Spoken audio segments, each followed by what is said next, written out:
Hello guys, பஜ்ஜீஸுக்கு வந்து கீரை வகைகள்லாம் கொடுக்கலாமா வேணாமா அப்படின்றது தான் அந்த வீடியோ. உங்கள் வீட்டில் எதுவும் கீரை இருந்ததுன்னா வந்து நீங்கள் கொடுங்க. கண்டிப்பாக அது வந்து ரொம்ப நல்லாயிருக்கும் அதுங்களுக்கு. இப்போ கீரை வகைகள்லாம் கொடுத்தீங்கன்னா அது கொஞ்சம் நேச்சுரலாக ஃபீல் ஆகும். இப்போ நான் பாருங்கள், கொத்தமல்லி வந்து எங்கள் வீட்டில் இருக்கனால நான் கொத்தமல்லி கொடுக்குறேன். நான் கண்டிப்பாக வந்து வாரத்தில் 1 வாட்டி 2 வாட்டி கொத்தமல்லி ஏதாவது ஒரு கீரை என்கிட்ட இருக்கிறத நான் கொடுத்துருவேன்.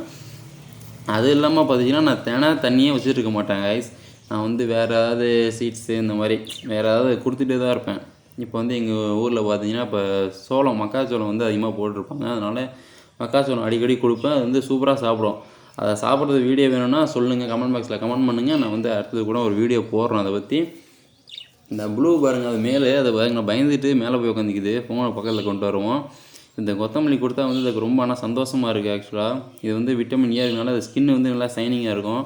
பஜ்ஜீஸ் வந்து அழகாக இருக்கும் பார்க்குறதுக்கு. கொஞ்சம் முடியெல்லாம் ஃபுல்லாக க்ரோ ஆகி கொஞ்சம் நீட்டாக இருக்கும் பார்க்குறதுக்கு.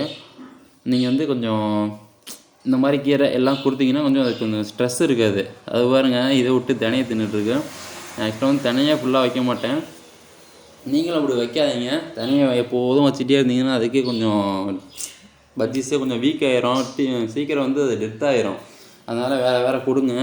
நம்ம வந்து பஜ்ஜீஸ் வந்து வெளில எடுத்துனா விட்டா அது பறந்து போயிடும்னு நினைக்கிறேன். ஆக்சுவலாக நான் ஒரு 3 நாள் இல்லை ஒரு 5 மாதமாக வளர்த்துட்ருக்கேன்.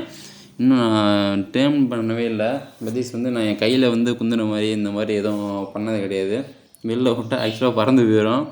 இப்போ 4 முட்டை இருக்குது, 4 திக்ஸ் இருக்குது. இப்போ வந்து அதை டேர்ம் பண்ணலாம் தான் நான் நினைக்கிறேன். நீங்கள் என்ன அப்படின்னு சொல்லுங்கள். இன்னும் அது ஒரு 1 வீக் ஆகும், 1 வீக் 2 வீக் ஆகும். அது நல்லா கொஞ்சம் முடி க்ரோ ஆகிறதுக்கு. அதுக்கப்புறம் தான் அதை எடுத்தால் வந்து நல்லா பழகும் கையில். அதனால தான் வெயிட் பண்ணிட்டுருக்கேன். அடுத்ததாக வந்து நான் இந்த பச்சைக்கிளி க்ரீன் பேரட், இந்தியன் க்ரீன் பேரட்டை பற்றி போடலான்ட்டு இருக்கேன் வீடியோ. நம்ம ஊரில் ஃபாரஸ்ட் இருக்கனால அப்படியே அங்கங்கே சுற்றி இந்த மாதிரி வீடியோ கலெக்ட் பண்ணி போடலான்ட்டு இருக்கேன். என்ன நீங்கள் பார்த்து சொல்லுங்கள். நம்ம சேனலை பிடிச்சா சப்ஸ்கிரைப் பண்ணுங்கள், லைக் பண்ணுங்கள், ஷேர் பண்ணுங்கள். Okay guys, see you.